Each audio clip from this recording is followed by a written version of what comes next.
Break of this world's chains, we adore thee, whom all men love. Spotless, taking man's form, O purifier, thou art above the monastery, knowledge divine, not flesh, thou whom the cosmos wears, a diamond at its heart. Let us look deep in thine eyes. They are bright with the wisdom of God, that can make us from miles far. Let us hold fast to thy feet, treading the waves of the world to safety. O drunk with love, God drunken love, in thee all paths of all yogas. Lord of the world, thou art ours, who art born a child of our time, easy of access to us, O Master. If we take any hold upon God in our prayer, it is by thy grace alone, since all thine austerities were practiced for our sake. How great was thy sacrifice, freely choosing thy birth in this prison of our own, to unchain us and set us free. Prophet, whom lust could not tame, nor passion, nor gold drawn, master of all who renounce, fill our hearts full of love for thee. Thou hast finished with fear and doubt, standing firm in the vision of God, refuge to all who have cast fame, fortune, and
Swami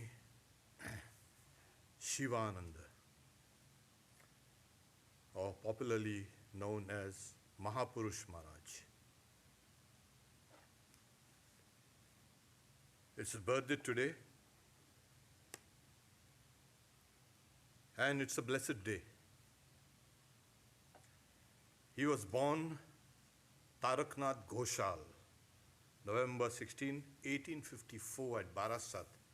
That's a suburb of Calcutta.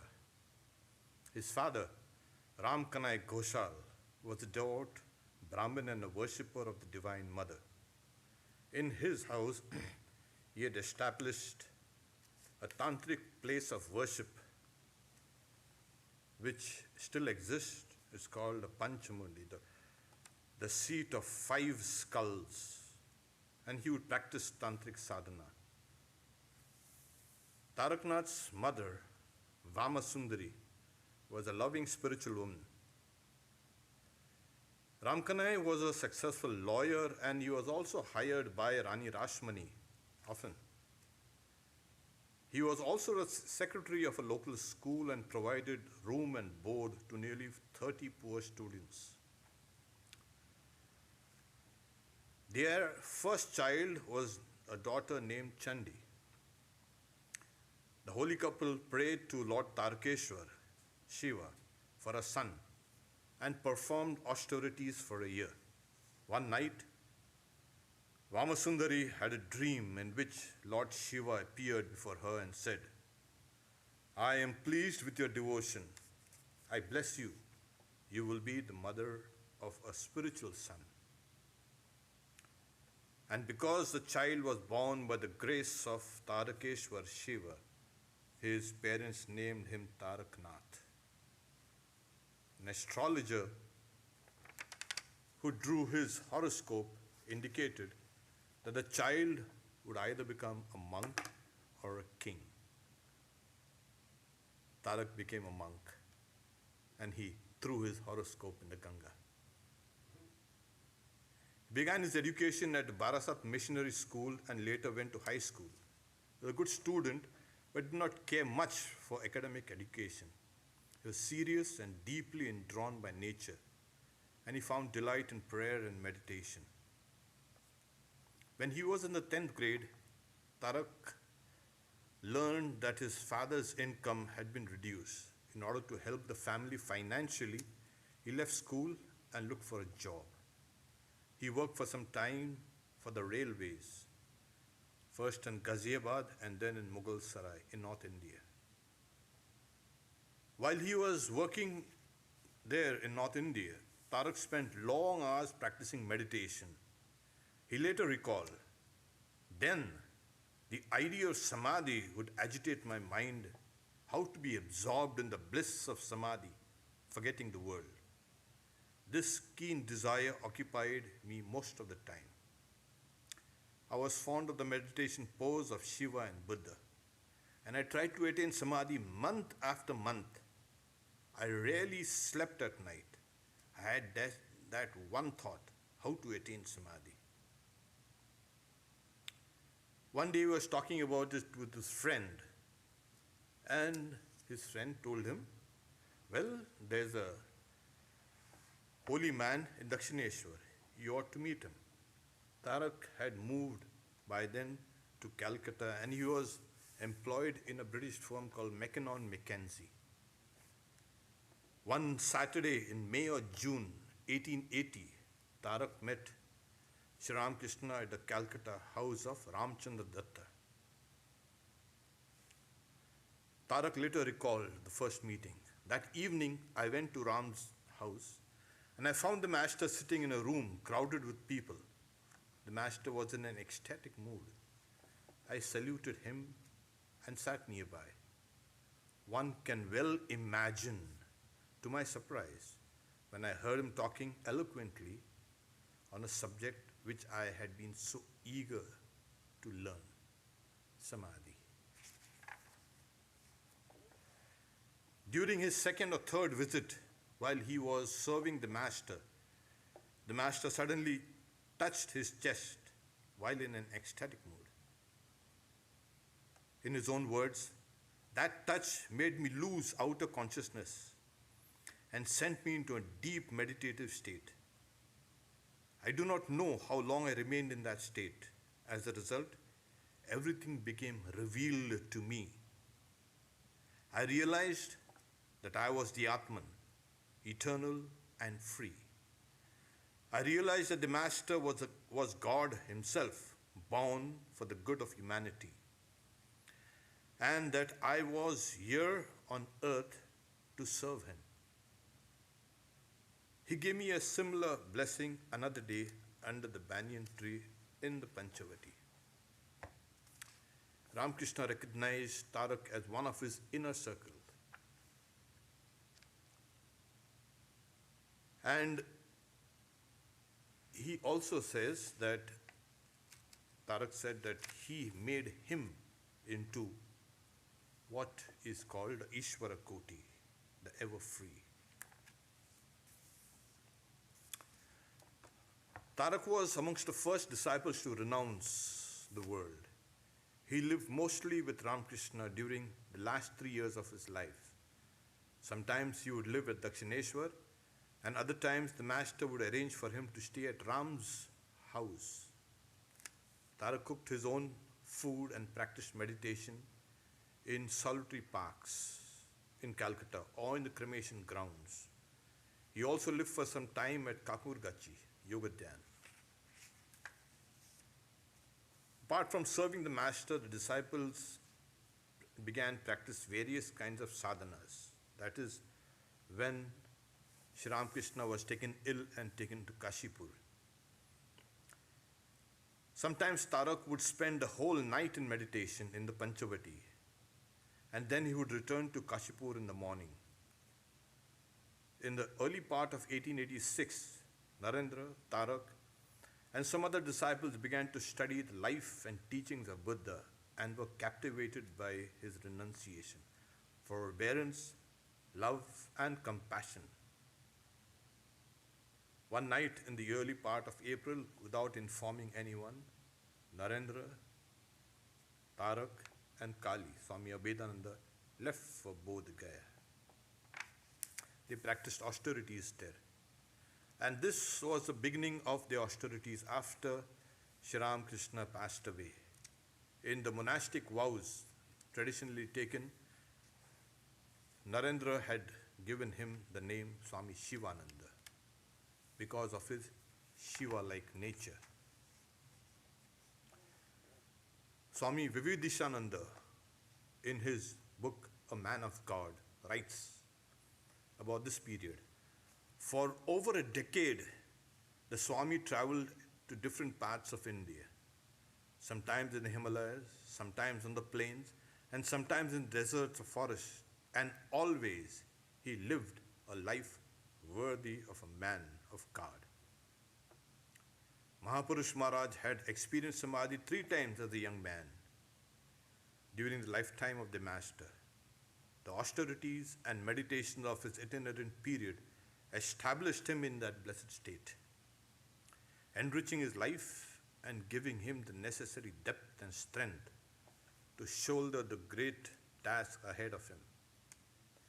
On the anvil of those years and the ones in which he began doing works of service were forged the character and personality later adored as Mahapurush, the head of the order who constantly lived in God and overflowed with love and blessings to all.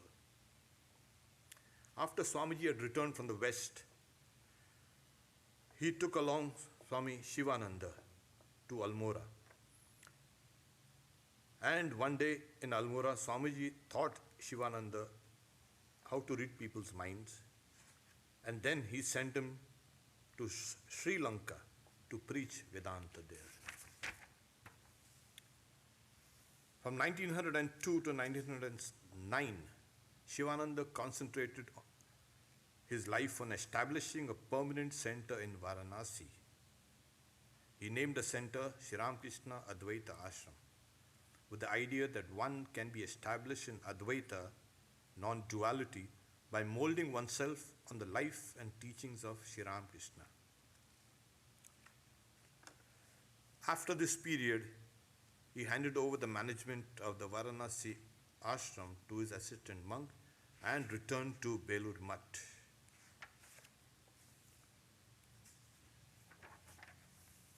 At Belur Mutt, there was a visitor, Lady Minto, the wife of the then Viceroy and Governor General of India. Shivananda received her cordially and showed her around. Lady Minto was under the impression that it was Swami Vivekananda who had founded the Ramakrishna order. Shivananda told her, neither Vivekananda nor his disciples founded the order. It was Sri Ramakrishna himself who initiated the order during his last illness at Kashipur. At that time, the master took Swamiji aside and taught him how to organize and conduct the work, telling him the secrets of monastic organization. Lady Minto was surprised to hear this. Shivananda's lifestyle was very simple. He wrote letters to devotees. In the afternoons, he would meet with devotees and answer their spiritual questions or talk about his days with the Master and Swamiji. He would attend Vesper service and afterwards meditate in the shrine. He would partake of the Master's prasad. He used to wake up very early in the morning at around 2 o'clock and meditate till it was 7. This was his routine in Belur Mutt. He had just one pair of extra footwear and another set of clothing.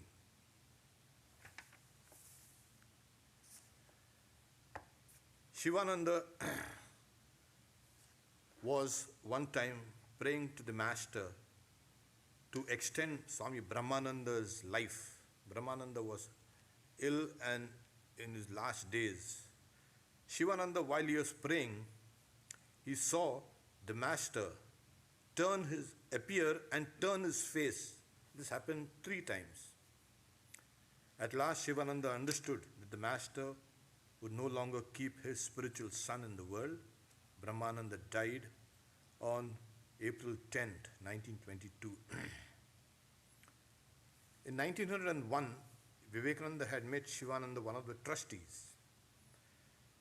In 1910, he had become the vice president. After Swami Brahmananda's passing away in 1922, Shivananda was elected president of the order. As a president, he acted as an instrument of the Master. One day he remarked, the Master is an expert player. He can win a game with a valueless cowrie. Cowrie is a small shell in ancient India that was used as, you can say, with a monetary value. During Shivananda's presidency, the activities of the Ramakrishna Mutt and Mission expanded considerably. Several new centers were opened in India as well as abroad.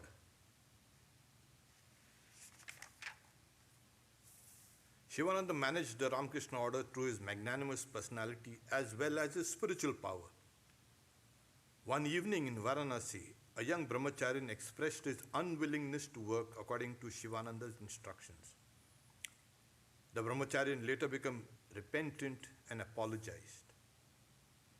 Swami Shivananda says, you alone know what is best for you, but I'm telling you, with great tenderness he said, you have understood your mistake.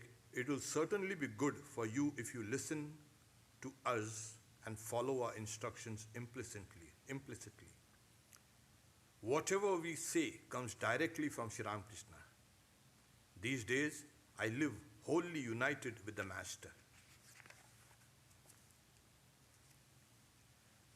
Shivananda had tremendous love and respect for Swamiji and Swami Brahmananda. Sometimes he would enter Swamiji's room and carefully check every article in it.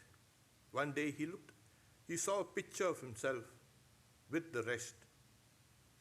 And then he said, hey, who is the rogue here? He said, this one has become a saint, having been with the saints, referring to the other disciples who were marked as Ishvara Kotis. Shivananda remarked, Swamiji, Maharaj, and the others belong to that category. I was not so high, but now I also have become an Ishvara Koti through Shri Ramakrishna's grace. Swami Shivananda began to complete his role in Ramakrishna's drama. He carried the Master's message wholeheartedly and distributed it amongst masses. Pointing to his own body, he told the monk, this is not an ordinary body. It has its distinction. God realization has been attained in and through this body. This body has touched Bhagavan Shri Ramakrishna, lived with him, served him. The Master has made this body a vehicle for the propagation of his message for this age. Towards the end, in April 1933, Shivananda expressed a desire to see the monastery. He was extremely ill. Yet, they made arrangements to take him around in a chair. He bowed down to all the temples, visited the gardens and stores and offices. He bowed down to the river Ganga. Face was beaming. This was his final tour of the monastery. At the end, there was a Pandit, Pramatanath Tarkbhushan, an authority on Hindu scriptures. He remarked, I have read the books about Jivan Muktas, or the ever free. Today, I have seen one, face to face, in the flesh. The Swami seems to be in deep samadhi all the time, once in a while coming down to the normal plane. I am indeed very much blessed in meeting this supreme yogi. I have studied about samadhi in the scriptures, thought about it and discussed it a great deal, but never before have I had the good fortune to see a man established in this state. On February 3, 1934, after he had suffered a stroke, Shivananda developed pneumonia. His health began failing. Several eminent doctors struggled to keep this great soul alive. Shivananda lived to see Shri Ramakrishna's birth anniversary on February 15th and the public festival on Sunday, February 18th. He passed away early in the morning. He passed away at 5:36 p.m. on Tuesday, February 20, 1934. At the final moment, Shivananda's face beamed with joy and his hair stood on end, both considered to be auspicious. The monks chanted Shankara's 6 stanzas on Nirvana and also the Shiva Mahimna Stotra, the Upanishads and the Gita. Swami Abhedananda, who was living in Calcutta, came and offered flowers at the feet of Shivananda and recited a line from the Bhagavatam. O great soul, my salutations at your lotus feet. We can join Swami Abhedananda in his salutations. O great soul, our salutations to your lotus feet. Om, peace, peace, peace. Shri Ram Krishna Arpanamastu.